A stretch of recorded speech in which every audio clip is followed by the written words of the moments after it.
देखो अगला है third chapter, current electricity.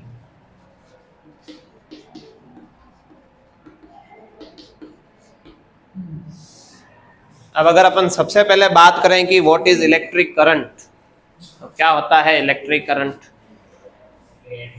Rate of flow of charge. यानी कोई अपने पास कंडक्टर होगा, कोई चीज होगी जिसमें करंट यानी चार्ज कितनी स्पीड से, कितनी रेट से फ्लो हो रहा है, उसको अपन क्या कहते हैं? इलेक्ट्रिक करंट कहते हैं।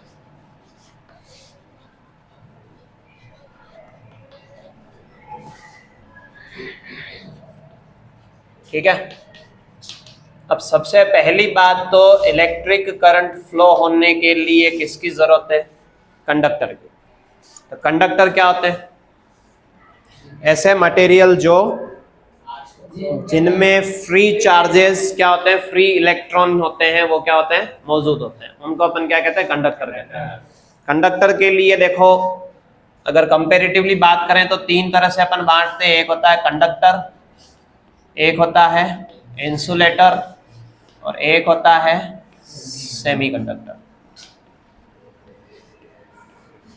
ठीक है, तो इनके लिए अपन दो चीजें डिफाइन करते हैं जो अपन आगे पढ़ेंगे वैसे, और एक बार देख लेते हैं।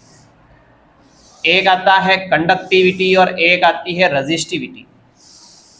अब अगर मैं कंडक्टिविटी की बात करूं तो कंडक्टिविटी का मतलब होता है कि how easily current can flow, कितनी आसानी से किसी चीज में करंट फ्लो हो सकती है, उसको अपन क्या कहते हैं? कंडक्टिविटी कहते हैं। और रेजिस्टिविटी क्या होता है? करंट के रास्ते में रुकावट को कहते हैं। एक तरह से रेजिस्टेंस या रेजिस्टिविटी रुकावट का काम करती है। तो अगर हम कंडक्टर की बात करें तो कंडक्टर में कंडक्टिविटी तो क्या होती है? हाई होती है। ठीक है, हाई लिख देते हैं। और रेजिस्टिविटी क्या होती है? लो होती है। यहाँ कंडक्टिविटी तो क्या होगी? लो, और रेजिस्टिविटी क्या होगी? हाई। और इसमें दोनों ही चीजें क्या होगी? इंटरमीडिएट, इंटरमीडिएट होगी। ठीक है, दोनों में। यानी सेमीकंडक्टर की कंडक्टिविटी कंडक्टर से तो कम होगी और इंसुलेटर से क्या होगी? ज्यादा होगी।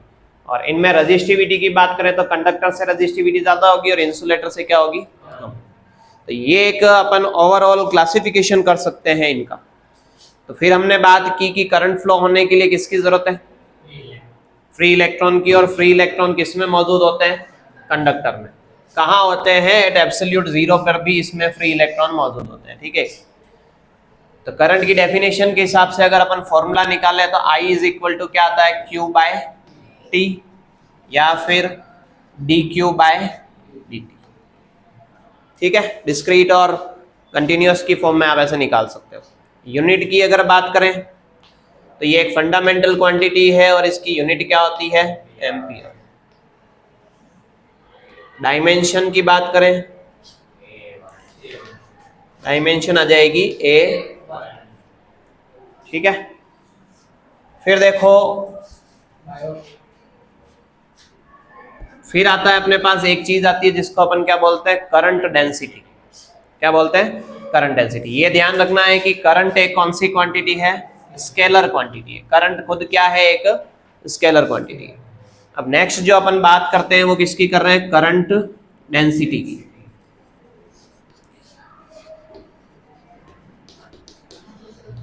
करंट डेंसिटी क्या होती है? देखो इसको लिखते हैं जे से, और ये होता है कि जैसे अपने पास कोई यूनिट एरिया है, unit area of cross section है, उसमें से कितनी करंट फ्लो होके जा रही है, उसको इस अपन क्या कहते हैं? करंट डेंसिटी कहते हैं। ठीक है, तो क्या डेफिनेशन हो जाएगी? Current passing through unit area of cross section. ठीक है, इन कौन सी डायरेक्शन में?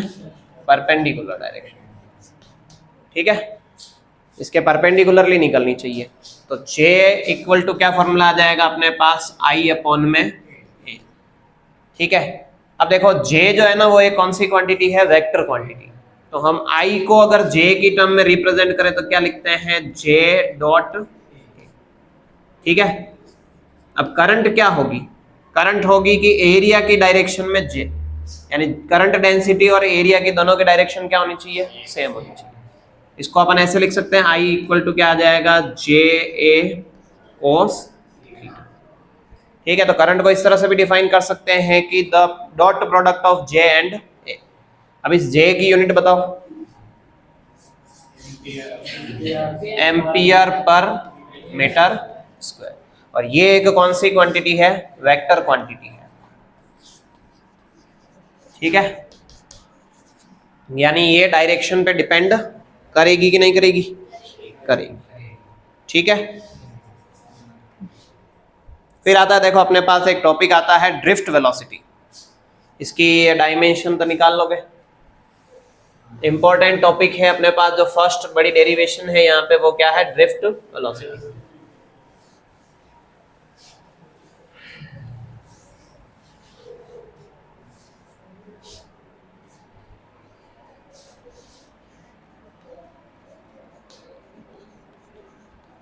देखो ड्रिफ्ट वेलोसिटी को अपन कैसे समझते हैं, हमने अभी बात की कि कंडक्टर वो होते हैं जिनमें क्या मौजूद होते हैं, फ्री इलेक्ट्रॉन मौजूद होते हैं। तो जैसे मेरे पास ये कंडक्टर है, इस कंडक्टर में क्या है, फ्री इलेक्ट्रॉन है। अब इसके फ्री इलेक्ट्रॉन जो है, अगर मैं in the absence of electric field की बात करूं, ये ऐसे बहुत सारे फ्री इलेक्ट्रॉन है, और ये फ्री इलेक्ट्रॉन क्या है, कंटिन्यू क्या करते रहते हैं, मोशन करते रहते हैं, रेस्ट में नहीं रहते, मोशन करते रहते हैं। तो ये जो जितने भी इलेक्ट्रॉन है ये सब क्या है, रैंडमली मूव कर रहे हैं। रैंडमली मतलब कोई रैंडम डायरेक्शन में मूव कर रहे हैं, इनकी कोई मोशन की पर्टिकुलर डायरेक्शन नहीं है, ठीक है। ये तो किसकी बात हो रही है, कब की बात हो रही है, इन अब्सेंस ऑफ इलेक्ट्रिक फील्ड, यानी हमने कोई इलेक्ट्रिक फील्ड नहीं लगाया तब की बात हो रही है। अब मान लो हमने यहां पे कोई इलेक्ट्रिक फील्ड लगा दिया,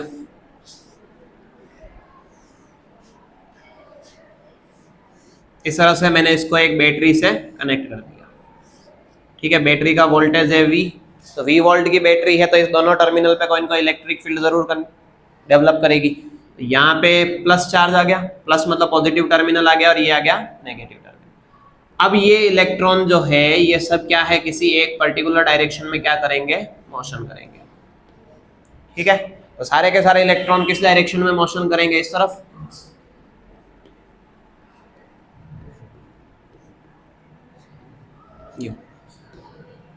तो in presence of electric field ये मामला है,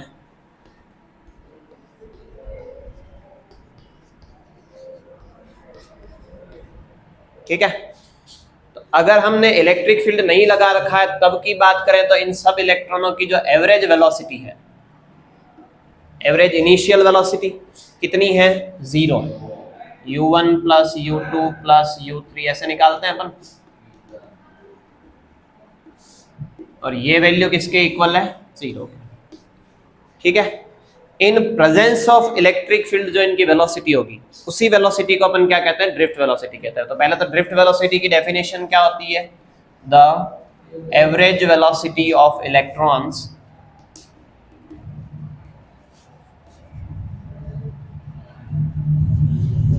in presence of electric field, ठीक है। तो अब यहां पे जो हम वेलोसिटी निकालेंगे ये in presence of electric field की बात हो रही है,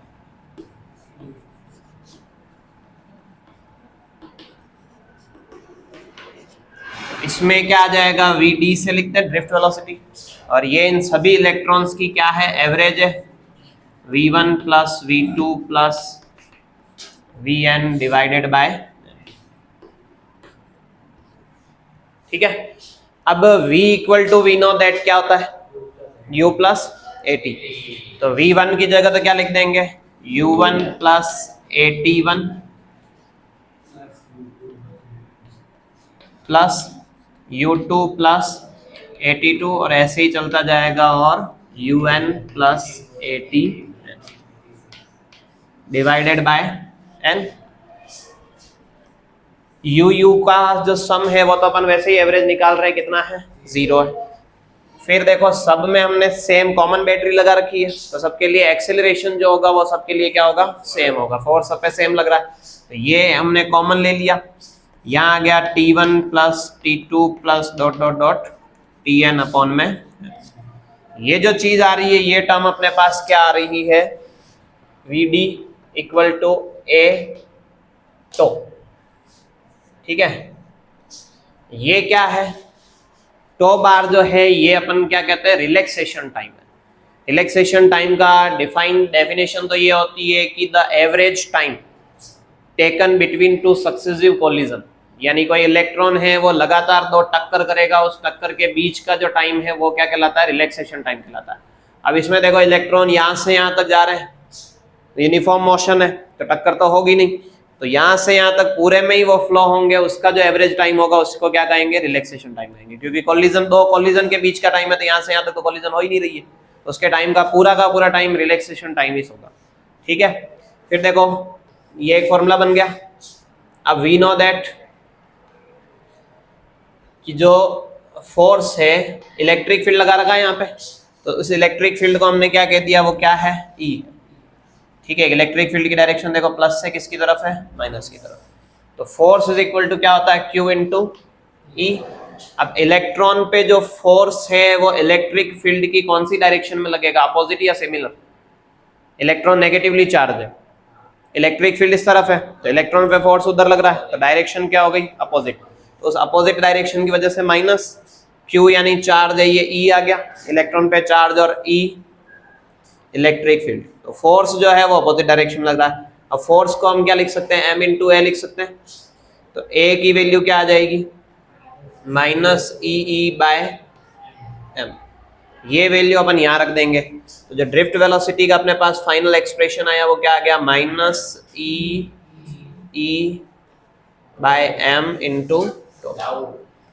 अब इस फॉर्मूले से देखो इलेक्ट्रॉनों की जो ड्रिफ्ट वेलोसिटी है वो इलेक्ट्रिक फील्ड की अपोजिट डायरेक्शन में या सेम, इलेक्ट्रिक फील्ड इस तरफ है, इलेक्ट्रिक फील्ड की डायरेक्शन देखो प्लस से माइनस से, मतलब इलेक्ट्रिक फील्ड तो इस तरफ है और इनकी ड्रिफ्ट वेलोसिटी किधर है, इधर है, तो डायरेक्शन जो है वो क्या हो गई, अपोजिट हो गई। ठीक है,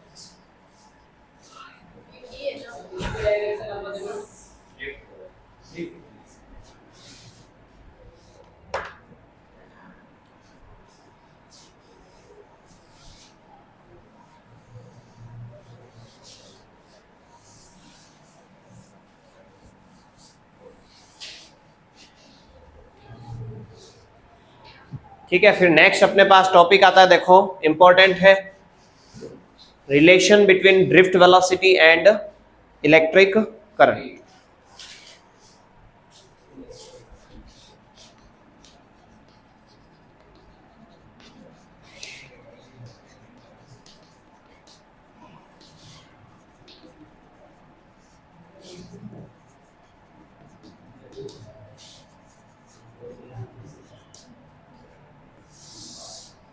relation between drift velocity and electric current, क्या रिलेशन है। देखो रिलेशन को डिराइव करने के लिए पहले अपन कुछ एजम्पशन करते हैं।